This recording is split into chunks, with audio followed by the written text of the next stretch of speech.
Deconstruction Junction podcast. I am Dr. Flo. Not telling you what I heard, but what I know. What I know is that you're loved and lovable. You've always been loved and lovable, and you're going to be that way, just like that, for the rest of your life. So much will change about you, but one thing that will not change is that you are loved and lovable. Every week, we are joined by the fabulously talented and amazing Tara Parolo Studio.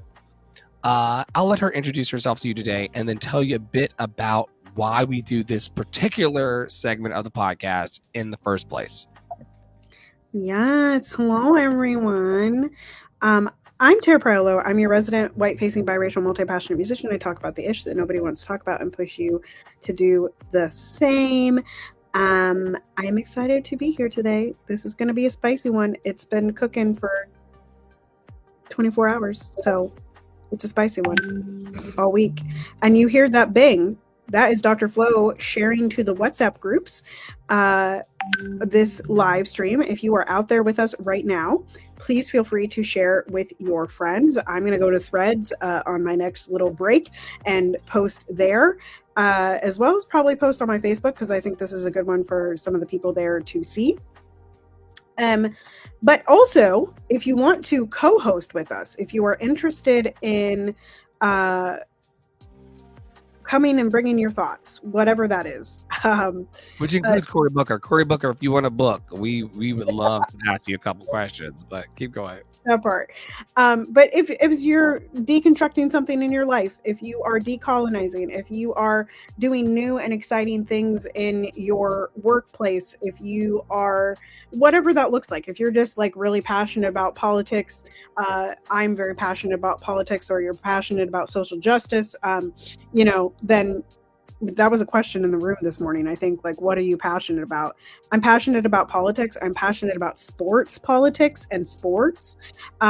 Anyway, so if you want to come on and talk about the sports politics on here, listen, I would chop it up with you for like hours about sports. We would love to hear from anybody who has a bold and courageous voice. And we got some people lined up. I believe Lena wants to come on. Willow wants to come on. Stacia wants to return to the podcast. I'm sure Angie would come on and chop it up with us if we gave fair enough warning. So we want to hear from you. We don't know how much longer we have on planet Earth together. We don't even know if planet Earth will be planet Earth next year if y'all start wars and bombing and doing all kinds of other bullshit. So let's seize the moment and seize the day to come together. Maybe we'll get Poppy Water back on the show soon for his worldview and point of view in the world and what's making him I want to say trick and tick, but that probably would not be appropriate. So anyway, if you are interested in being on the pod, we would love to have you.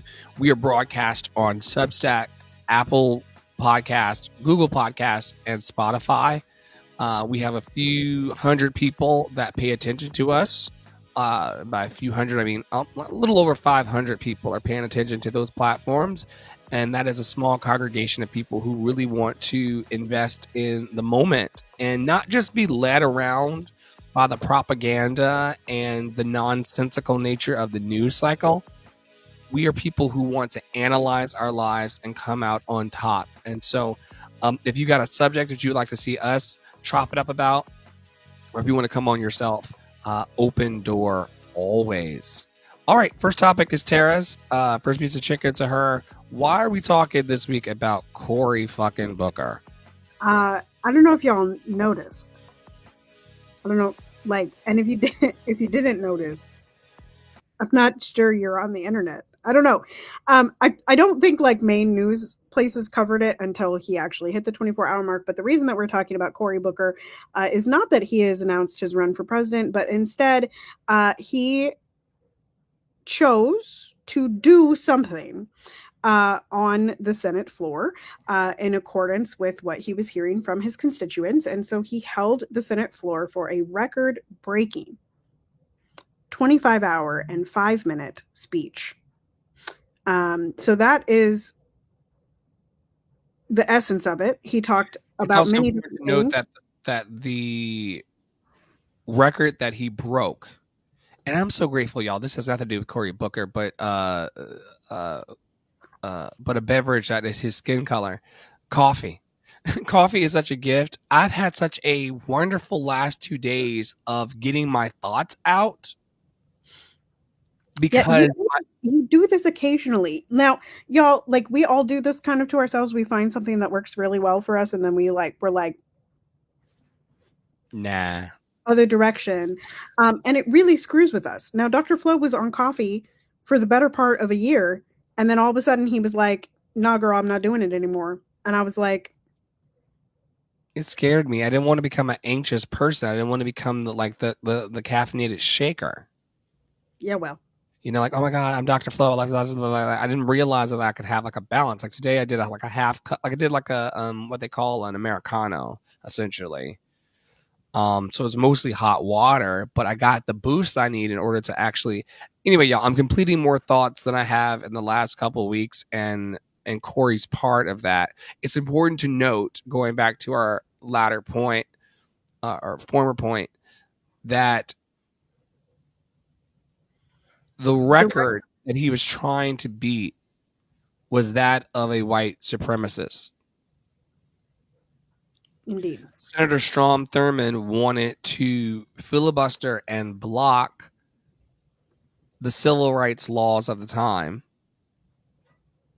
And so he stood on the floor reading the telephone book and other nonsensical things for 24 hours and what was it, like 14 18, minutes? What was 18, it? 18, 18, yeah. yeah, And Corey outdid that, which is the reason why I clapped and cried that night, because what he was reading was the voices of the American people. the He's American people and some giants in civil rights, you know." Um, he focused a lot on John Lewis. I didn't know of Corey's like seemingly close connection to John Lewis. Um, I do wonder not what seeming. John Lewis would be saying today about Palestine. Well, let Uh, me let me paint in the coloring book part of the seeming. John Lewis was the pro bono attorney that took on his family's case when they were going into new homes where families were being discriminated against. John Lewis was one of the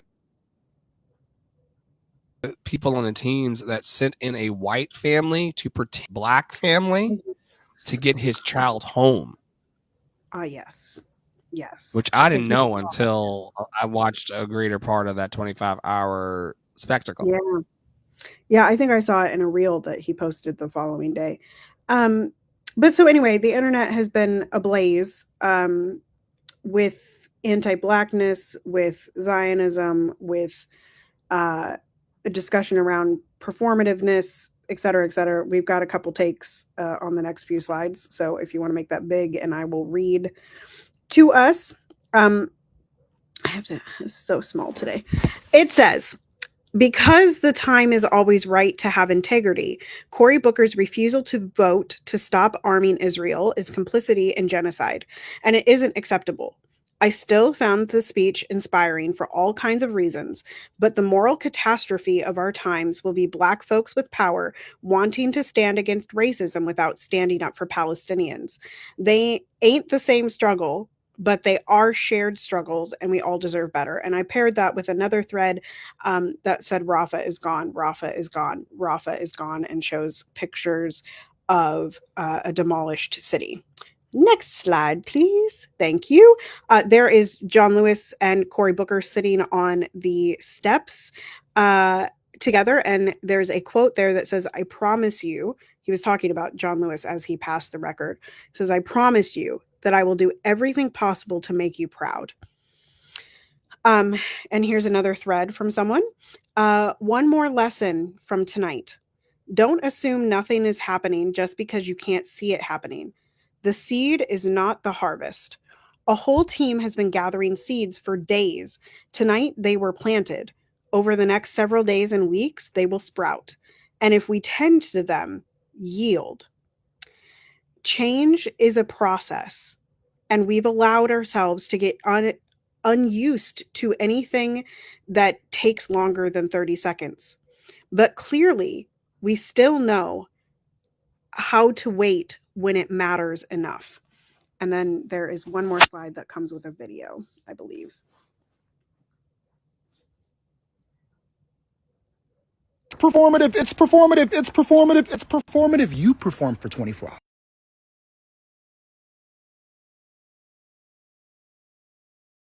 Performative, it's performative, it's performative, it's performative. You perform for 24 hours. Anything. Perform it for 24 hours. Right.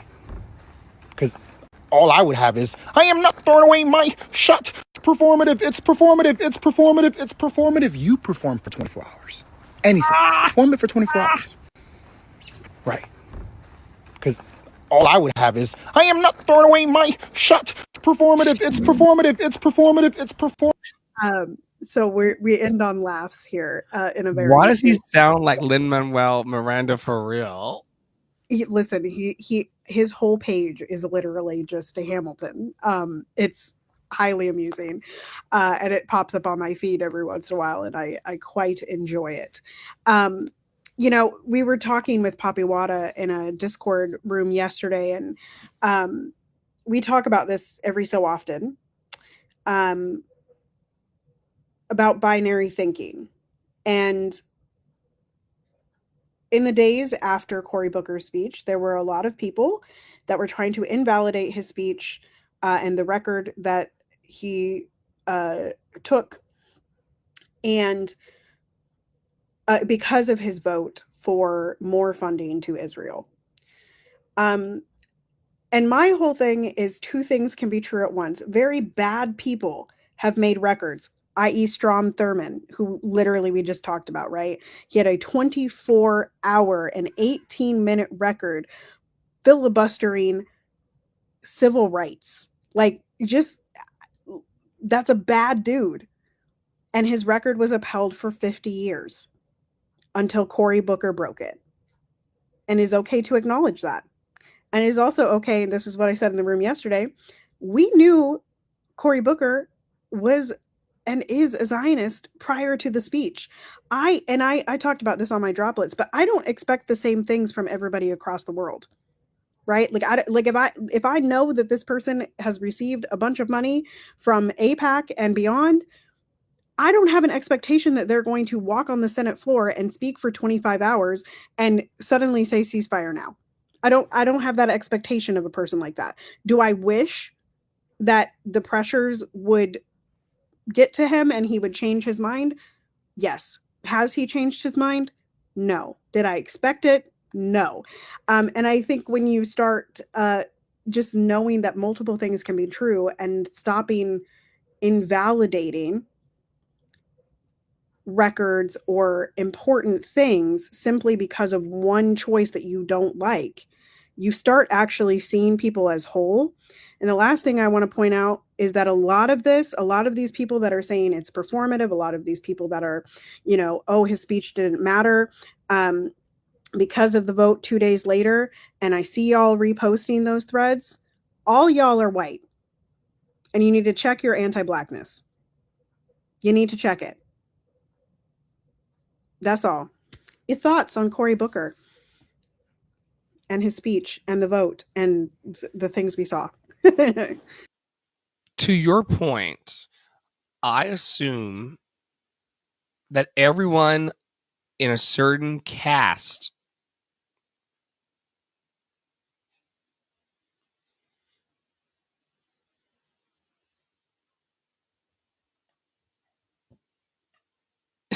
for those of you on the podcast version of this, we're pointing to each other and making googly eyes because at a certain level of class and caste and socioeconomic status in this country, I assume that you're compromised. No one was waiting on the Senate floor for Beyonce to come and say ceasefire now. You're not going to hear it from Bernie. You're not going to hear it from the president. You're not going to hear it from anybody who is in that lane. Anyone who is part of the propaganda machine or the machine that is, initiated and maintained to keep you distracted from what's real and purposeful and valuable to the happy, healthy. Why do you think we're sitting here just talking to ourselves with one friend on TikTok? We're not part of a machine that's meant to distract you from the healing and the helping of people. We're doing a whole different vibe. And so I know that Congress is compromised because they don't move on our behalf. And so I knew that he was doing something. You know, Cory Booker is very, very interesting. Cory Booker has a similar energy to like the Reverend Al Sharpton to me. He's always around for the photo op, and he knows how to connect the dots politically. There wasn't a single person that he spoke to when they were helping to relieve him on the floor that he didn't have some kind of personal childhood story with, or some kind like there was a lot of kissing of ass. Like we've done a whole segment here on this podcast about the kissing of ass. It's called ass kissing, or don't kiss ass. We've done that with receipts. I don't know what episode it is, but we'll figure it out. But there's a whole pandering to the establishment and to the institution that I did not enjoy, because the institution is killing us. The institution is ignoring us, and for them to get a representative of our community to do something positive, but also wrap it in negativity, or wrap it in or have it be maintaining something that's hyper negative, was a problem for me as well. Poppy Water quipped as well that it was on April Fool's Day, which of all the days to actually choose, like why that day as well. Not that it was a joke or that it was, it's kind of like a very interesting things happen in the political theater where it's kind of like, why that day? You know, same thing happened when they all went to gather at Madison Square Garden on the day that was the anniversary of a Schindler's List performance, right? And so we don't come online because we don't have anything better to do. Tara and I, frankly, we could play old lady board games online into the sunset.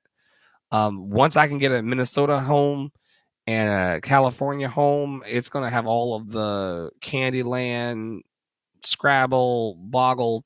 I'm going to have a whole game room for that. We're introverts, truly. So we don't come out here to be inflammatory. We don't come out here to be flagged by TikTok or flagged by YouTube. We come out here as concerned citizens with some fucking sense who know how to parse a discussion in a way to where we can clap for the Black excellence that is Cory Booker. We can also see that he is very deeply in the pockets of people who do not want to help you. He will read your email on the floor in front of the cameras while not being able to pee or eat. But the kids and the women and the men and the uncles and the aunts and the physicians and the people in Gaza deserve more from Cory Booker.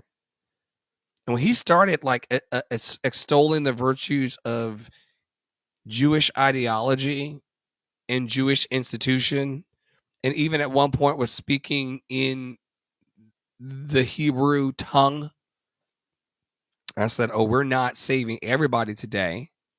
We're saving the American dream and the idea of the lie that is democracy. But we're standing on a pile of bullshit. Cory Booker should check his shoes. It's got blood on it from the Gazan people that died under his watch in authority. He should check his shoes. It's very hard, you know. I'm no Cory Booker, but I've been in hypocritical spaces where I was saying something like, you know, God calls me to be pro-life, but not knowing one single school teacher in my community to actually help the kids that are growing. right? We can perform anything on camera. We can, and like, he walked right off the floor and took all of his network television interviews. I'm a little hoarse, but I spoke for John Lewis. It was very passionate. It did pull tears out of me. Cory Booker is a powerful lawyer and professional speaker. We gotta check the Chicken King, please. Okay, thank you. Yeah, just let her temper. Let the chicken temper. She can rest. Thank you so much. Yeah, she can rest. She can rest. She's crispy on the outside and gonna be juicy on the inside. Yeah, and Tara got there's a meat thermometer, but you don't have to take that far. I can tell that we're in a good spot. Right drawer of the stove. Now, don't y'all be coming for his meat thermometer. Okay. Listen, if you can't check the temperature of your meat, what can and it you needs check? to be at least 185 degrees. It needs to be at least 9. You can't say that on TikTok. So, anyway, again, two things can be true. I think that one of the things that makes particularly political groups, Republicans, Democrats, liberals, leftists, conservatives, whatever you identify with, in particular, and I heard this somewhere on a TikTok the other day, that essentially political groups and political identification has replaced religion. And I see that a lot. Like the way in which those groups act. And I'm a person that has voted Democrat all of my life. However, there have been many a situation that I'm like, I don't think you're actually there for the help. But the point is that those people in those groups are oftentimes they are so binary in what is right and what is wrong that there is no room for that gray area in between. And that's where we get into a lot of trouble.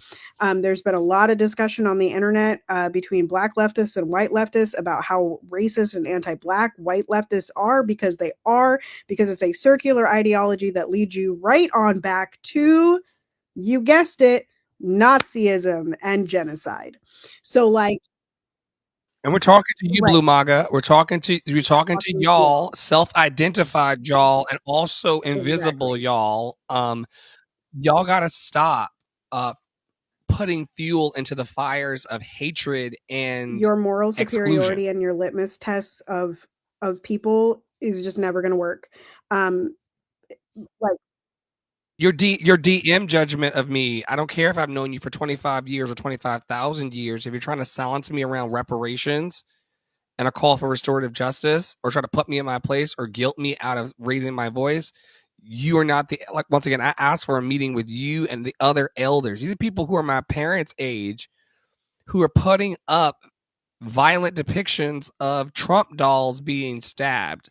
That doesn't teach anything to the next generation. I'll take your check. That is truly the thing. Like, how different, well, the Democrats wouldn't do that. They wouldn't say racist things, or they wouldn't inflict violence like January 6th. Are you all watching the same things that I'm watching? Because y'all do the exact same thing.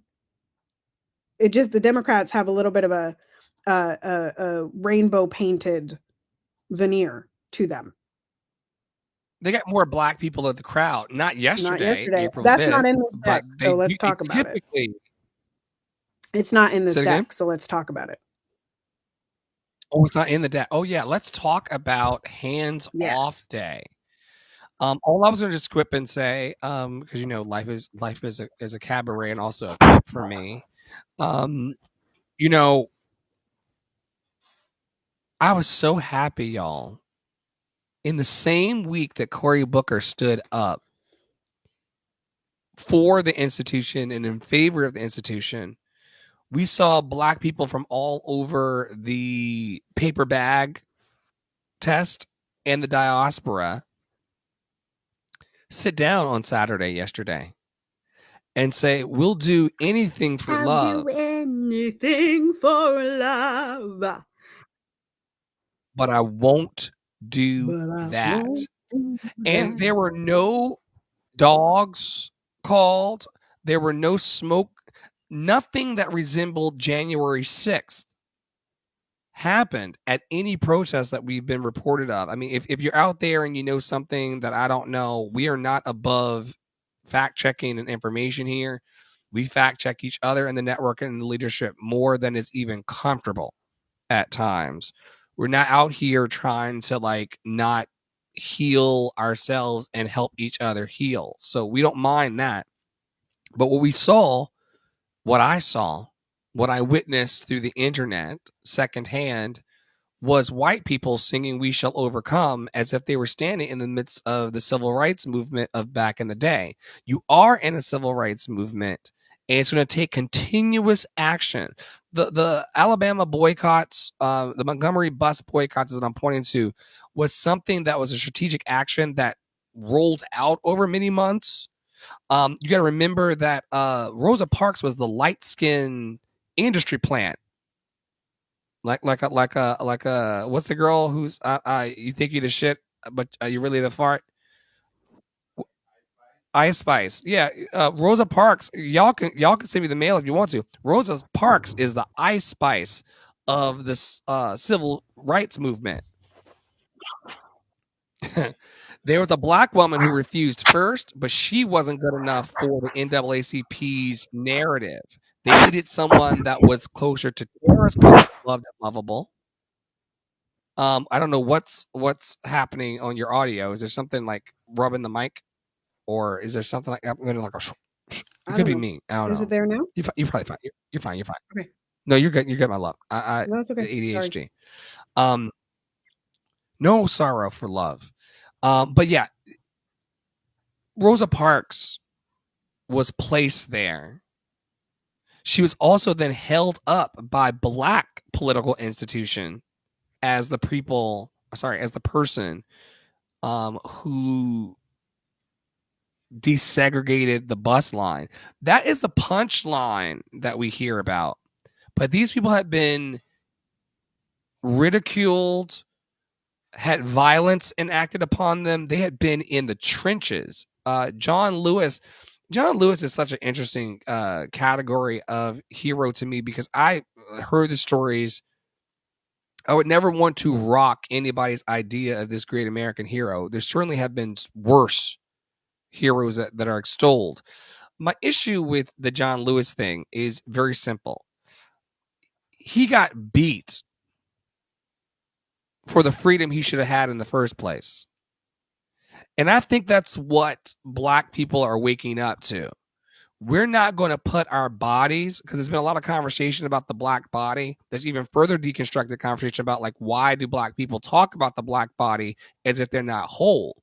We're not a black body. We're actually a human being, wholly living an experience. And when activists start talking about, hands off the black body, no, you're not just hands off the black body. Get your fucking hands off of me. Of me. Amazing Grace, how sweet the sound that took a hands off me.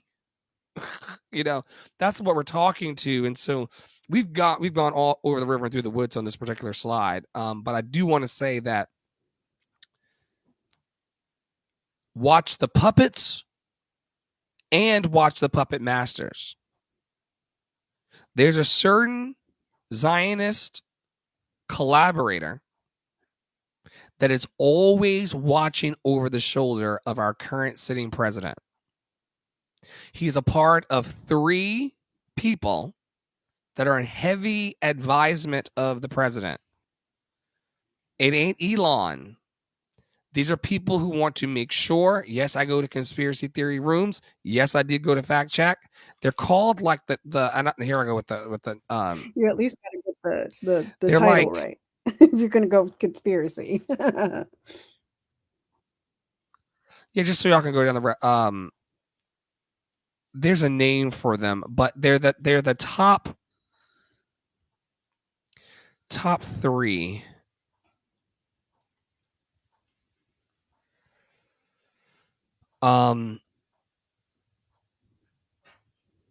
I found 11 keys.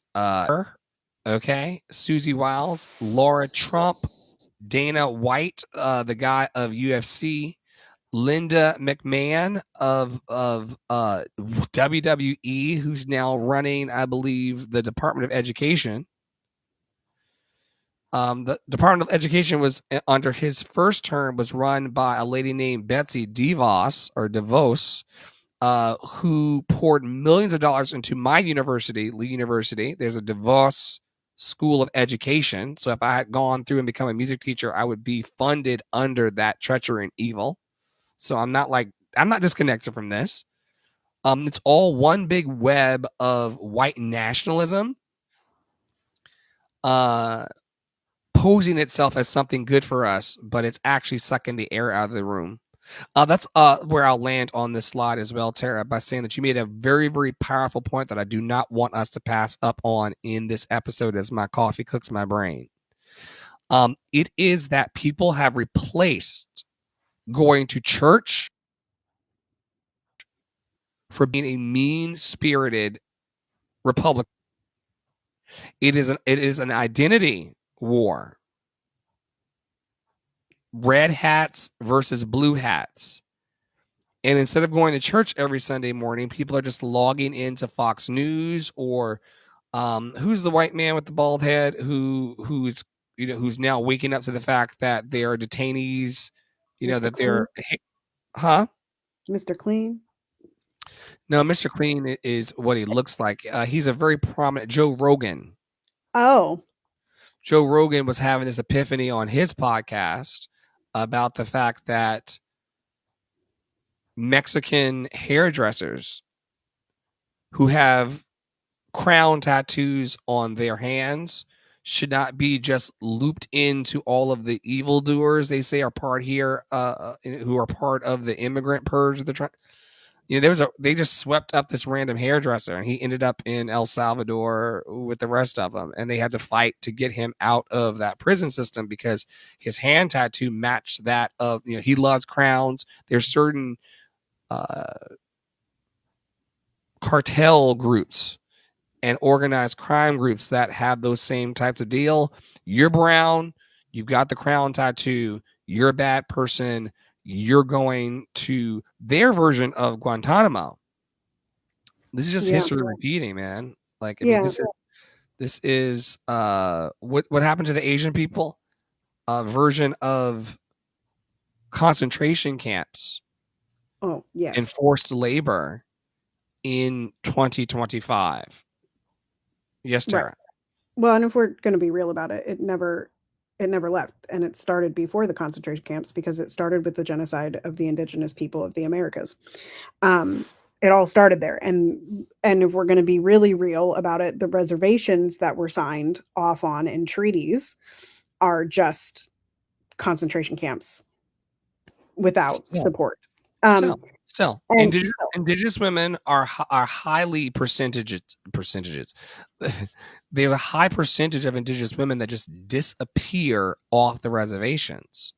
There's a Netflix film about this, and it's pretty disturbing, and yeah, and what I will say about the April 5th, if y'all haven't seen it, there is a thread that is still up of this woman, a white woman who went to her first protest yesterday and came home and had the audacity. Here we go. And the caucasity. I know where this is to say going. Why aren't there bouncy houses for the kids? And when I tell you that is the beginning and end of how much y'all have not learned, that's the beginning and end of how much y'all have not learned. Not to play devil's advocate, and certainly not for a white lady. However, if activism and community service had more fun to it, like if you could show up for reparations and there was a bounty house, I'm like, let the kids bounce while we turn up about reparations or restorative justice. She knows better, though. She does know better. I think, again, multiple things can be true. I think that we're making, and I've talked about this before, and like, and we talk about this every once in a while in like the rooms of the Power of Three, Poppy, Dr. Flo, and I, which like I talk often about how bothersome it is to me that we move goalposts on people as social justice folks, as Black people, at like we are often moving the goalposts. Like, for instance, like if I say, well, I want people to call me biracial, and then people start calling me biracial, and then I say, actually, like now you have to call me something else. Like No, I'm that's Black biracial. I'm Black biracial. right. Or like you have to, da da da da. Now I'm not saying this is the same thing, but what I am pointing to a little bit is the litmus test and the moral superiority thing of like the backhanded slap of, and this is rightfully so, white people should be putting their bodies on the line, because they have not historically. It hasn't been a large enough percentage to move the needle. Yesterday's protests were very peaceful for reasons, and it was not because Black bodies were not there. It is because there was a lack of presence of police. Don't get that twisted. Portia posted about that, and Amanda from a podcast. She's a white lady, but she got blue hair and she's a fun time. Anyway, she Wine and Crime Minnesota podcast. Absolutely. Like we have like a long time ago. What? I'm sorry. You're not even on the screen. I was like, what you talking about, Willis? Anyway, so all of these things. Bobby asked me if I was clear from the show because I was texting while no, we're the opposite of clear. We're quite live. But anyway, keep going, Tara. My apologies. But anyway, like I do feel like there have been a couple of like and the same thing that people try to do to Cory Booker. It's like, well, we asked you to do something and he did something and they did something. And now we're like, that you didn't do anything. What purpose do you think it served? And I agree with that because I'm like, y'all don't think this shit through. Right. Like it was interesting to me yesterday, in particular, the Minnesota protest in St. Paul, that it opened with a Native American ceremonial dance. That's a choice, I agree with you that it should have more fun. But it's the current climate that we're in is a climate that has existed before, and it always turns into the end goal of supremacy culture, hierarchical culture, colonialization culture, which is genocide. That's where we're at, folks. Multiple genocides. So yeah, I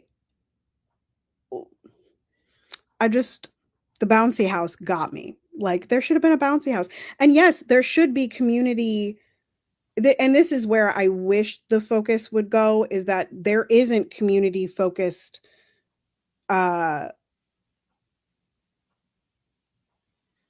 childcare for these things, right? We have not, there's no community, what did we used to talk about? Care infrastructure. There's no care infrastructure underneath of capitalism. Right. And that's why the Montgomery boycott was successful. That's why some longer movements, the civil rights movement, were able to take place, because there was care infrastructure that was in existence. Right. And we just have really lost that in the current climate. Yeah, the love and care that we talk about almost every day. We have to find it. I think people are finally clicking into the fact that we are all interdependent. Whether you like it or not, your success is tied into a network of other humans. And you as a person who's received an incredible amount of help, you want it when you need it. You certainly do. Here's some current threads coming up through the algorithm. Kachuame KACHIUMEHH says, "You are not a tree. You can move." You have said that before. Mm-hmm. Mm-hmm. Elaine _Desiree.Wright says, "Slow writing Yeah, is still agreed. writing." Your Diagnosense, who I follow and retweet a lot, says, "It's wild how much resentment builds when you're always the one doing the caring, making the plans, thinking ahead, remembering the details, showing up again and again without it ever really being returned. If y'all are out here in relationships that feel like they're not balanced, it's okay. You know, I'm in a situation right now where energy is being balanced. It's okay to say, I'm not getting what I need. Here's how I think that you can help me with that need," or saying, "You can't help me with that need. Thank you for doing the things that you are doing. I'm going to go now and seek these needs out from someone else in the network or a complete stranger." This conversation was had earlier in the week also with Poppy and Back Channel. It's kind of like, whatever you all want to offer to a movement or to an organization or to a group or to a person, whatever time, talent, and treasure you want to offer, just put it out there and let it be enough. Don't let people get more from you. Don't let people extract from you. Don't let people certainly abuse you or take you or leave you for dry. There are certain energetic vampire type energies in the world and people that will just like suck, but like one strand at a time. You missed me yet? You missed me yet? You never left, kind of vibe. So to this thread's point, you know, be mindful of the ways in which relationships can turn toxic if you don't communicate. Pastor B. Green Jr. says, "Green flag. They talk about conflict with maturity, not manipulation." Last one in this segment, your Diagnosense, who's I clearly have turned into a favorite on Thread, says, "Nothing messes with your sense of self like being consistently undervalued. When you're giving your heart, your time, your care, and it's met with silence, snark, or indifference, eventually you start questioning your own needs. That's how self-abandonment begins." I'm going to read this one more time. "Nothing messes with you." I got some Jesus juice off screen, y'all. "Nothing messes with your sense of self like being consistently or constantly undervalued. When you're giving your heart," I heard Tara wince about this, so I'll let her riff for a little bit. Not let her, I'll invite her to and ask her to.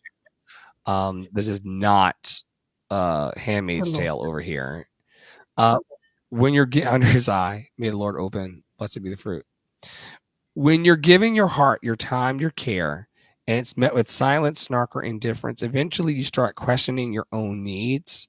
That's how self-abandonment begins. Can we talk a bit today about self-abandonment? Yes, we can. Ooh. I think that whole thread is, I think a lot of parts are true. I'm What are you rejecting rejecting? that What are you? What are you? If you chew the meat and spit up the bones. What are the bones you're leaving on the part table? that I'm rejecting is that anything regarding the self starts with another person. Because it actually starts with you. Self-abandonment starts with you. It starts with the way that you feel about yourself. And because of the way that you feel about yourself, you're attracting people that respond to you in the ways that that thread says.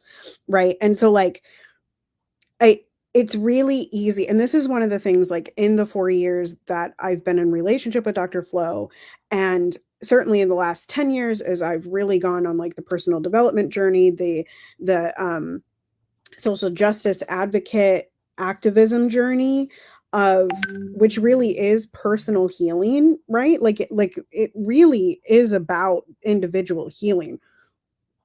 Girl, whatever just happened, that was scary. The bass, I thought you were catching something. Anyway, I was. There's a light about to hit the floor, and I just my primary light was about to go It down the scared me. hole. It scared I could me. go down the hole. Yeah, I think that through that journey, one of the things that I've really reflected on is like, and I say it almost every day in our clubhouse rooms at 11 a.m. and 3 p.m. And I say our, it's really Dr. Flo's, but I'm there too, making it special. Anyway, is It's definitely ours. I'd be a lone nut yelling, even in this Yeah. podcast today. I would be a lone nut yelling Yeah. into the woods. I really have learned that everything that comes back to me and everything that is reflected towards me is just a reflection of like what I'm feeling about myself inside. So, like, for instance, to use a sort of innocuous thing, Dr. Flo and I were talking in the Unfuckwithable container the other day, and I was saying, like, should I get rid of my group chats? And the narrative that I've held for literally years, probably my entire life, is that I'm not good in groups. I'm not good in groups. I'm better one to one. I don't da da da da. And Dr. Flo said something like, it seems like you don't like them. And I was like, well, I'm not good at them. And so like the reflection was from him, you don't like groups. And I realized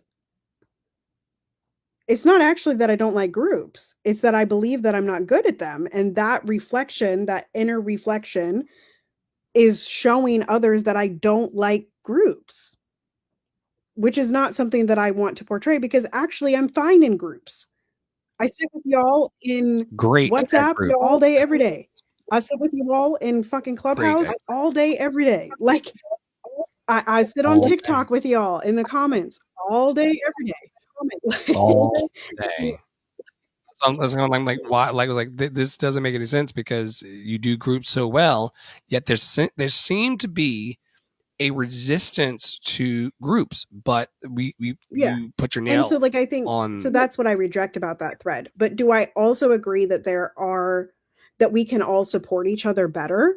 Yes. And that's also something that I've learned in community with people, that I don't necessarily like get off about whatever topic they're talking about. Like, in particular, like, spirituality, religion, that kind of stuff. I just like arm's reach, but I'm around people all day, every day that are either recovering from church hurt, dealing with their deconstruction in religion, looking for African and other alternative spirituality methods.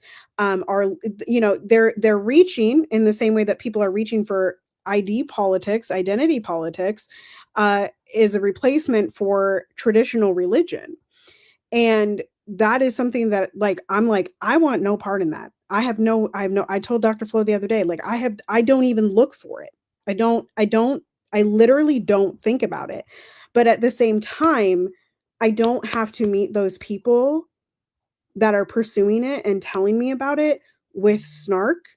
I can meet them with claps, right? I can meet them with like a genuine interest in like the other day there was something about cinnamon, right? And I was like, can someone tell me the significance of cinnamon? Like, I don't know it. Can you tell me, It was Yes. blowing So, cinnamon. like there was much education had, and it's like, I don't really care. I'm not going to do it, but also like it means something to you, so I can clap, right? Thank you for sharing with me. What about any blurbs about that thread?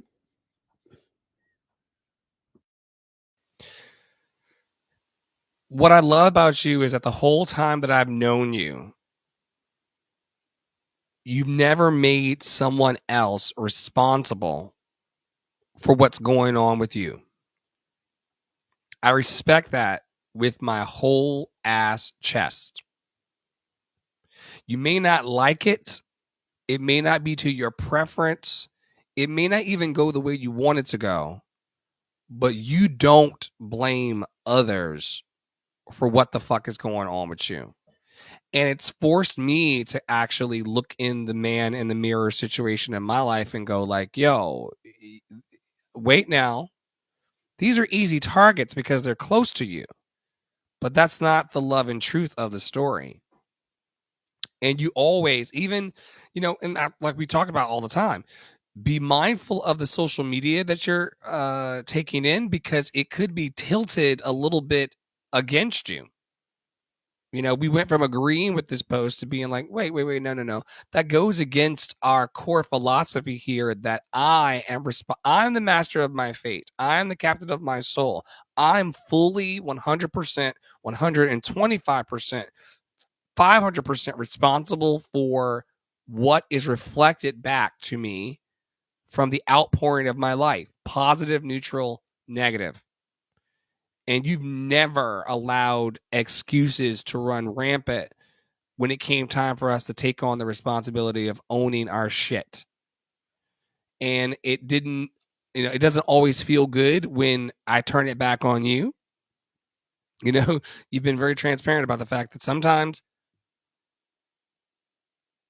the lessons that you are dispensing will reflect back in a very ricocheting kind of way here. We work very fast in the areas of personal development, and it's something that bears remembering.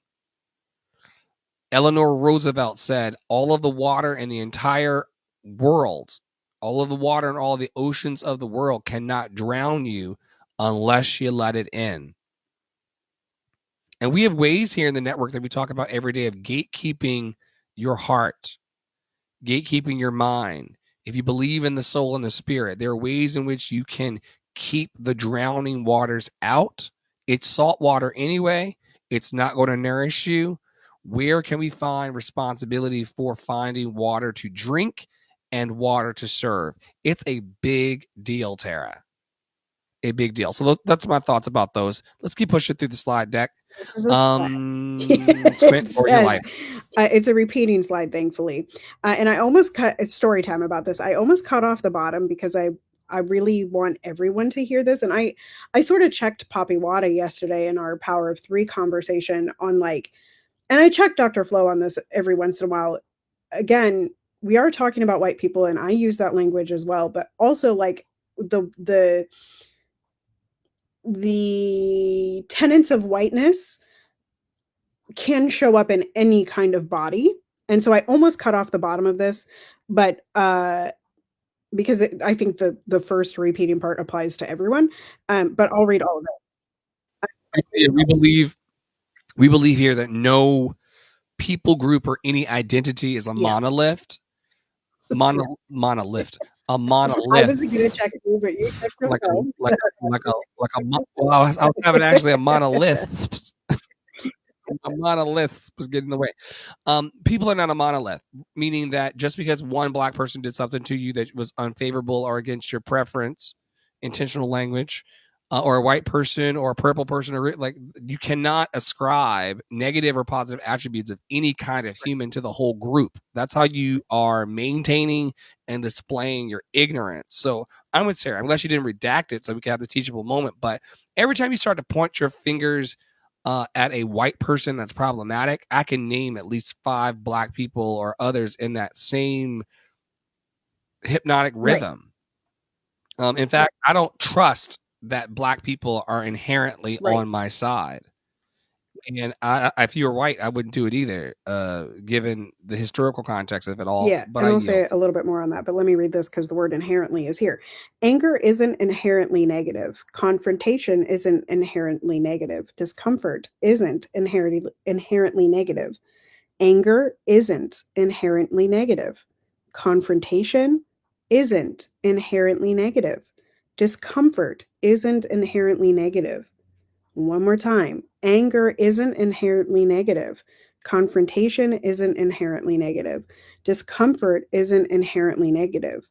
White folks should should recite these like daily affirmations, because unlearning white fragility starts with recognizing the accountability, or that accountability isn't violence. Go ahead. Here we go. That's another whole situation too, because there's a whole book about white fragility. But if you're ever in a space with any kind of insecure person, you'll know that there's white fragility, there's white lady fragility, there's black, there's sure the fuck, I have it at times, black man fragility. You know, like we've become a culture that is so inundated with echo chambers that it's difficult to keep it grounded. Right. Happy root chakra day. But yeah, I'm with you on this. You know, something that I used to say a lot and should bring back is become uncomfortable enough to change. And I mean that for everyone, like, because until we become uncomfortable, oftentimes we will not change in whatever that is. And I really, like, I think a lot of people associate discomfort, anger, those things, the thing that I said, right, as being negative. And it doesn't always have to be negative in the end of it all. And I also think that what you were talking about ascribing things that we see about one person or maybe even a small group of people to the rest of the group also applies to positive things. So I have met many a person in the LGBTQIA community that are like, Black people are so accepting of us because they've met a handful of Black people that are accepting. And that is amazing. But there is a large swath of Black people that are not. And so, like, that puts you as the person that, like, is of the LGBTQIA community in some harm's way, right? Because you decided that two people must mean that the whole community is welcoming, right? Right. I mean, I wouldn't. I mean, if you think all Black people are safe right now for LGBTQIA people, I wouldn't recommend traveling to Trinidad and Tobago, where they are sentencing gays for buggery. Right. Look it up, to 5 years prison sentence. So, I mean, how safe is that? How safe is that?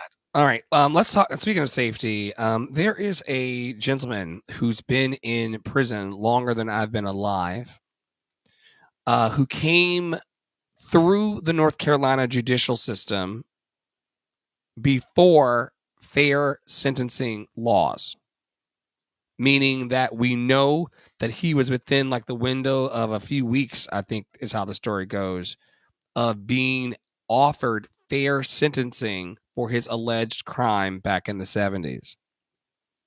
He's now cleaning a North Carolina prison to the tune of 30 cents a day under capitalism and the industrial prison complex.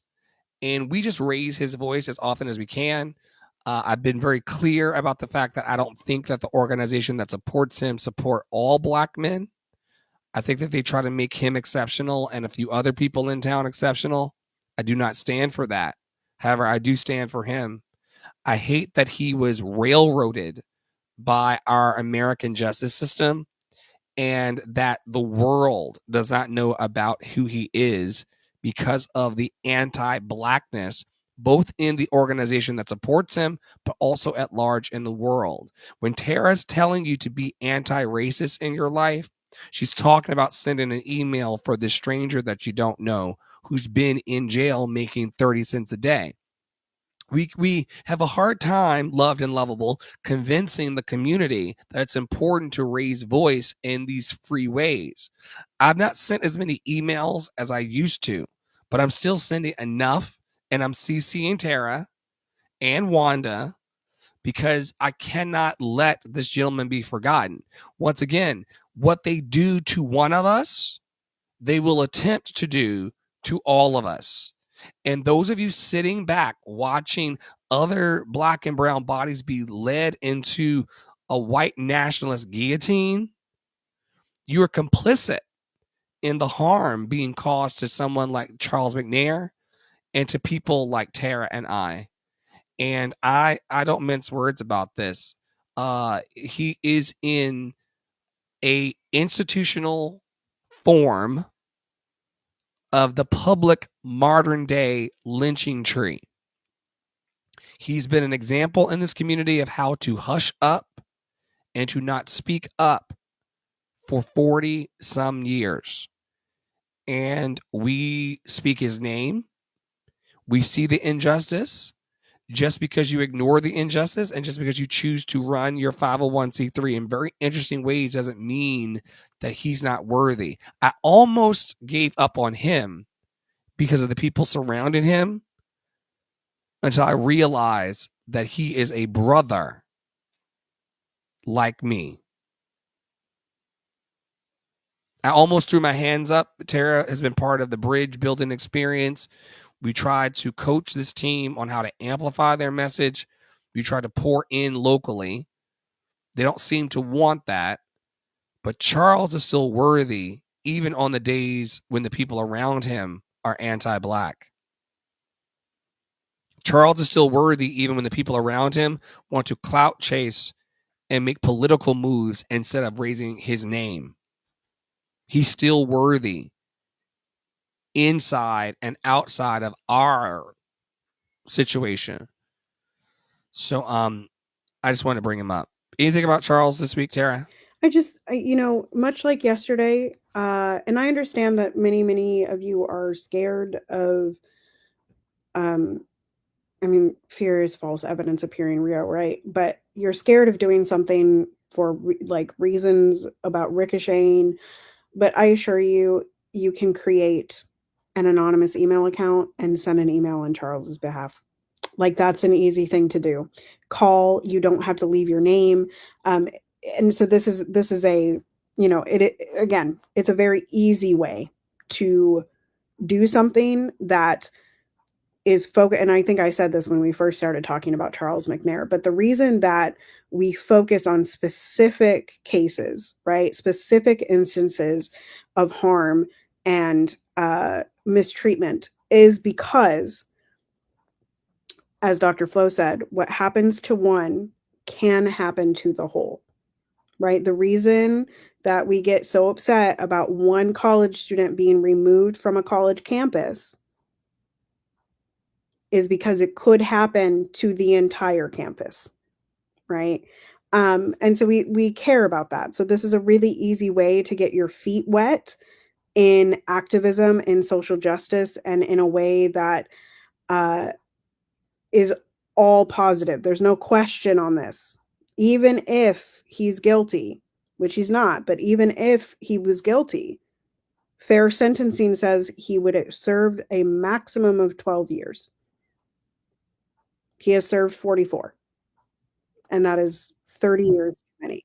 He served 44, and his sentence that he was given was life plus like an additional 10 years or something. So he'd have to die and then come back to life and then serve another 10 years in order to be worthy of being free in the society. And I'm going to say it one more time. His lawyers and judges were reading from slave journals and Confederate texts every weekend while they were processing Black people through their unfair system. Why do you think they made fair sentencing laws? Because white people in power and in the local judiciary systems were making an example of tons of people in this community, and they all have names, and they all have families, and they all have value, and they're all worthy of dignity. This is just wild to me. But justice for Charles McNair.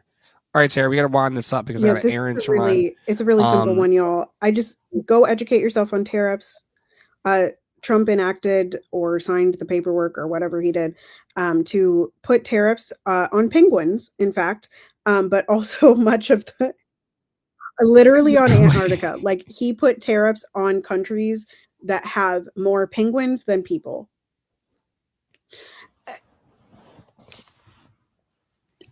Yes. And he called it Liberation Day. And so just, I didn't bring any threads or anything like that. But essentially, what I want to hammer home is that the average American is going to be paying the price of this, regardless of what the people in power say.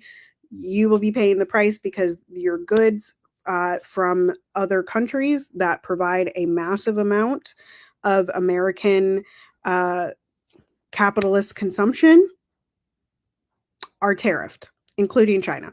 So how about that? We can move. Yes.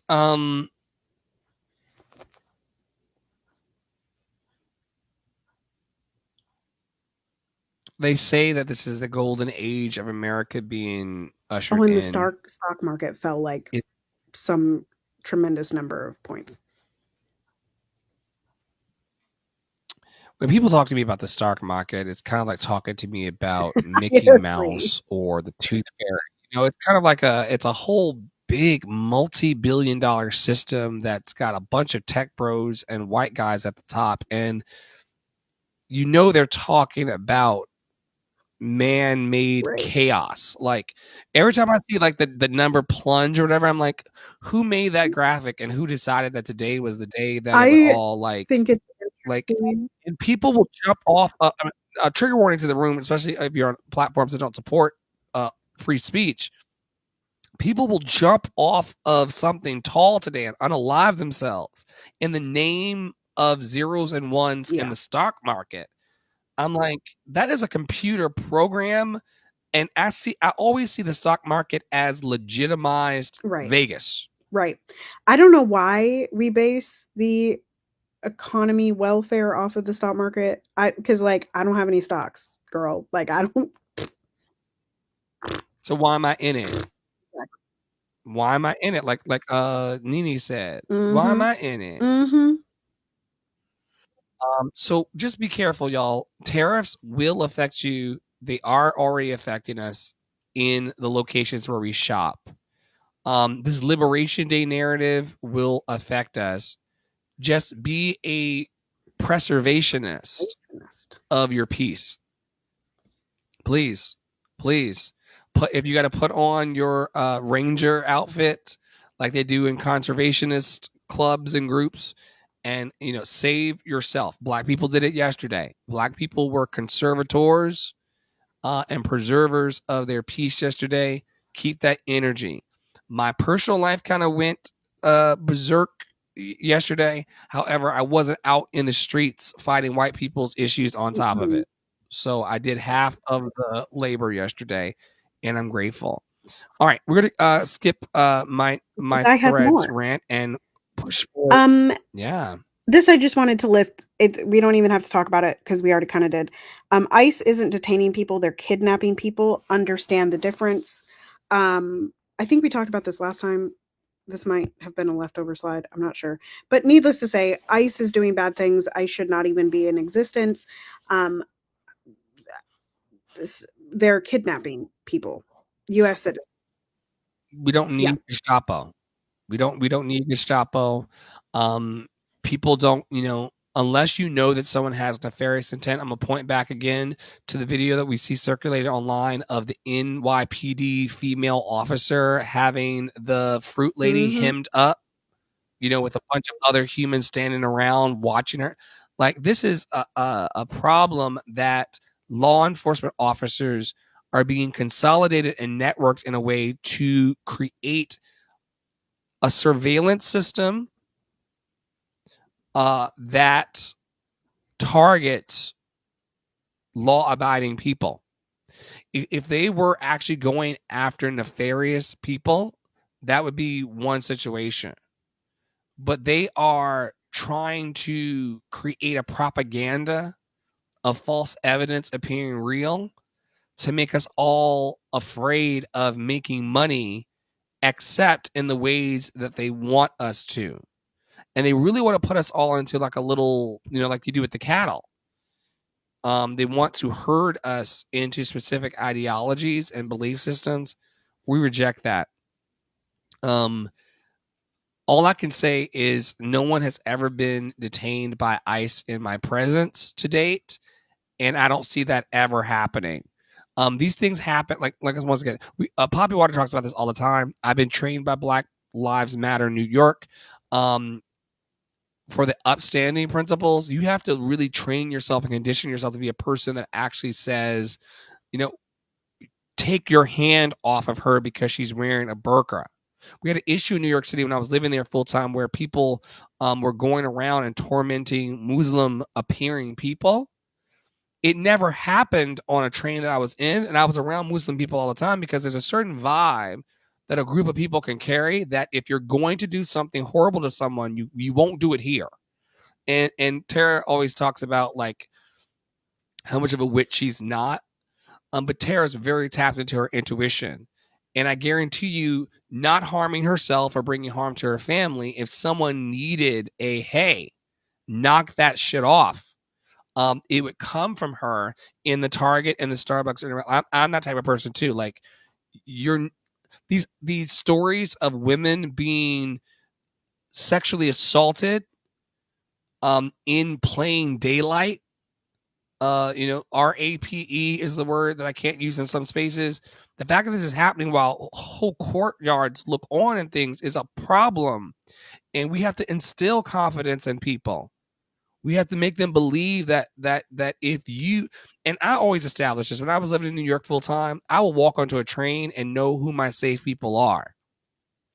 And when Boo Boo the Fool comes walking through the train or opens the door while the train's moving and comes through, there's a camaraderie that I instantly establish, mostly with the Black people, but some white people as well. That's like, yo, if shit pops off on this train, you're going to the left foot and I'm going to the right, and we're going to pull it like a wishbone at Thanksgiving. Right. Yeah. But that's all nonverbal discussion. I remember this conversation with a mutual that we have, who said, because what you said kind of made me laugh, because I do put off an air, I should say, of you cannot mess with me and you cannot mess with the people around me. And I remember somebody saying to me once, I wish someone would step to you so that you could do, like, I was like, people don't step to me. They do not. And if they do, like the person that called me gross, you know where they ended up. Like, no, people that step to us or step to me have to put themselves in direct conflict, violation, like in the way of what I've got going on. This is why I don't have many friends either, is because you have to really like insert yourself into my personal narrative in order to have root and focus from me, because we're trying to heal 800,000 people who don't want to be on the planet this year. So I don't have time to like fight and go back and forth. I certainly don't have time. The gentleman learned in the street to be swung on, my face, like, I mean, all of that is just preventable bullshit and nonsense. And once again, ICE is terrorizing people. They're also terrorizing people in this community. I hope that people know that as long as I'm in the midst or on the scene, no harm will come to you. I also want you all to Google and look up videos of a de-arresting protocol. There are people who will train you online for free of how to de-arrest a friend or comrade that has been taken. I've personally released people from the custody of the police. I've personally put my hands into it and pulled my comrade back from the armed cops. It is not something that's hard to do. It's not something that will put you in danger if you outnumber them. Their daily videos. You should also refresh your spirit by look up the videos of those who overtook the police. Once you see it once, look up things like the Haitian Revolution. Once you get into look up Assata Shakur. Okay. Once you get it into your hypnotic rhythm that you cannot be taken, you will not be taken. Once you get into your hypnotic rhythm that you're going to have a problem. Like, it's been very clear. I put this out on public record. You come to try to take me or my people, you may not see the next person to take. That part. Next. Oh God, it's so All right. small. Unfriendly. This is just this, there won't be too much discussion. I just like the way it was stated. No, let's live. Unfriendly fucking reminder that mask bans, KK cop cities, and genocide are Democrat policies. They truly didn't need a Republican administration to contribute to American fascism. The system is bad. The system is bad. Stop thinking it's merely the people in charge of it. A penny for your thoughts, not a token for your caucus. Oh my Oh God, my on today. One God. more time. Yeah. One more time. One more time.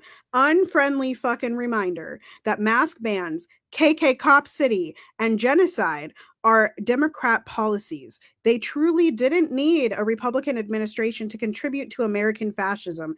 The system is bad. The system is bad. Stop thinking it's merely the people in charge of it. A penny for your thoughts, not a token for your caucus. When that old lady Chuck Schumer stood up there and said, "Do I have permission to interrupt you?" Then the black man said, "No, you actually don't." And he went and introduced him anyway, or interrupted him anyway on behalf of the caucus. Once again, that have not done anything for our black asses substantially in the last 400 years. We're not going to booty clap for y'all doing the bare minimum for all humans, Chuck Schumer. We're not going to clap for a system that is currently unaliving our grandmothers. That shit's weird. And we've talked a lot about that. Ceasefire now. In our hearts, in our minds, in my keystrokes. There's a lot of hurting people in the world. We do not recommend through trial and error here that you take on every social justice issue. Trying to heal even a social need in every one of my identities would overwhelm me. Black people have needs, queer people have needs, crazy people have needs. Those are three niches that I fall under, and I can't heal it all. So we just heal as much as we can, moment by moment. My love revival is not unalived yet. So much to say about this.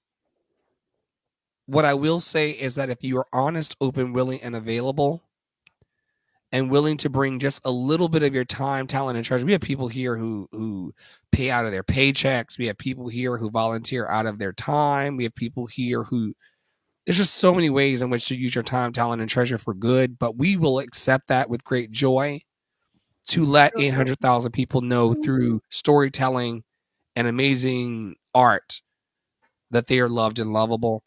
Here's a little graphic of what I think it will look like. Please donate at lovedandlovable.bio.link, lovedandlovable.bio.link, lovedandlovable.bio.link. Tara and Angie, random last week while I was doing a little show for the cause, sent money in. That money turned into grocery money for Poppy, Water, and I earlier in the week. So don't think that you can't contribute. Every $5, $10, $15, $20 matters. Talking shit about us doesn't do anything. Talking to us could encourage us, but it also doesn't always do, like we were talking about earlier, complaint doesn't make a change. And so we're just super grateful that people are not complaining with us or commiserating in it, but they're allowing the apples that are falling off of their apple cart to pour into our basket. And we are so grateful. Tara, tell them about about Adopt a being Black Black. Artist is a program that is developing as we speak, but for the most part, we post onto social media on Fridays, on the Love and Action Network page, on Dr. Flo's page, and my page, and then House of Mami Wata Instagram. We choose a Black artist, and we're moving to our newest applications this week. And what we do is we just post what you need, and we refeature you. We're working on a directory, and we're also working on bringing people onto the podcast so you can get to know these people a little bit better, as well as making sure that they get their needs met in any way that we can help them. So if they're interested in learning more about social media or et cetera, or branding, we're going to get them into spaces where we help with that. So that is Adopt a Black Artist, I believe. Oh, and you can apply at lovedandlovable.bio.link. Make sure you fill out the entire application. Otherwise, we can't see your answers. You're on mute, babe. And just to interject on that, to the ancestors alone, and now Tara and all of you, it's important to know that this is a mentorship program. So if you're coming in, we will give you the street cred. We will tell people about your needs, but we're really trying to grow up an army of Black and brown artists who don't have opportunity to see their dream fully actualized. These are the people. Think about and you shouldn't feel, poorly about getting help if you need it, but we're still fighting that hypnotic rhythm as well in certain spaces of our community. However, just know that this is a program we want to stay / stick with you for 3, 6, 9 months and just make sure that you are solidly growing. Right. And if you're not a Black person, you can nominate a Black artist. You can nominate them as a Black person as well. But if you are not a Black person, you can also, if you don't know any Black artists or you're uncomfortable doing the nomination, you can go to the link in bio and you can download our previous groupings of graphics, and you can post them to your social media, or you can share to your stories and let other people know about our artists. Dr. Flo flipped the page and then went back, but There's I am also nominate a Black person. There's one. nominate a Black person. I'm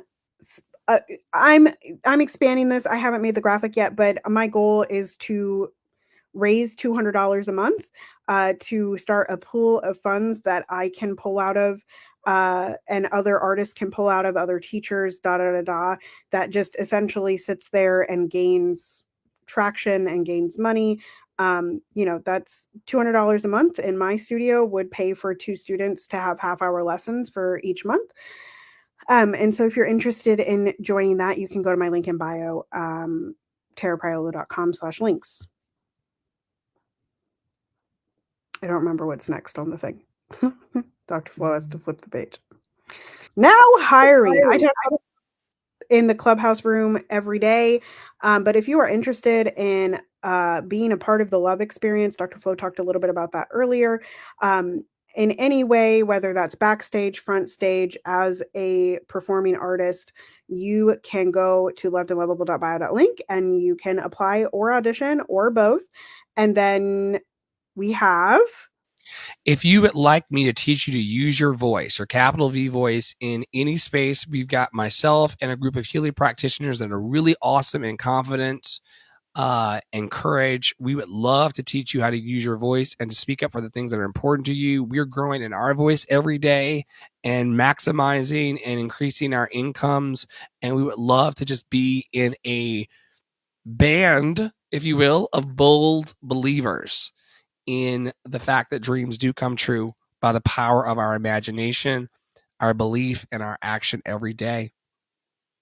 I want to thank y'all so much for watching today.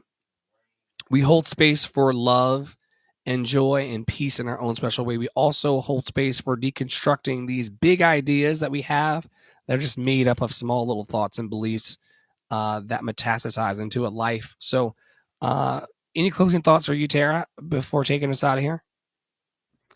Cute last thread of like the back of house of this podcast. Adorable. But that's it. Yeah, that's cute. That's cute, girl. I'm hoping that went out to all the socials so I can share it because I think it's adorable.